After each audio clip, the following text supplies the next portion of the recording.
शायरों की इजाज़त थी, मकामी किसी शायर को इजाज़त नहीं थी। फहरिस्त बहुत तवील थी, लेकिन एसडीएम साहब जो सब कुछ उनके हाथ में था, उनका भतीजा कहने लगे साहब मेरा भतीजा को शौक है, शायर नहीं था, किसी की गज़ल लेकर उसने एक पर्चे पे लिख के सारे दिन याद करता रहा। इजाज़त दे दी गई कि चलिए ये तो पढ़ ही लेगा।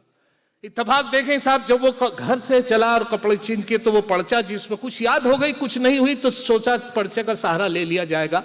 इसी उम्मीद के साथ और इसी अतबार के साथ वो आया माइक पर, नाजिम मुशारा ने नाम अनाउंस किया और वो आया, तो उसने उम्मीद थी कि शायद मेरी जेब में पर्चा ले। इत्तेफाक ये था जो कपड़े बदले वो वही पैंट में रह गया जिसमें वो, ये भरोसा था शायद मेरी जेब में। अब हालत ये थी साहब उस मुशायरे की कि जब वो आया माइक पर, उसके बाद उसको पहला मतलब का मिसरा उला उसके याद था, मिसरा सानी भूल गया। मिसरा उला पढ़ा उसने, मिसरा सानी भूल गया, पर्चा तलाश किया नहीं मिला। अब कैफियत देखिए, मैं भी था वहां, पढ़ा उसने मिसरे का पहला मिसरा ये था कि जली शम्मा हुआ परवानों का खून,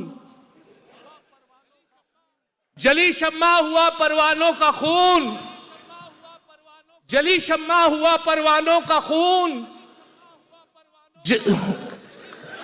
जली शम्मा हुआ परवानों का खून,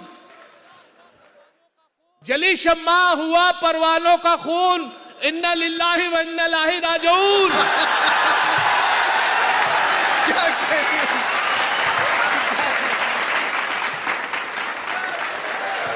क्या कहने सज्जाद भाई, क्या कहने।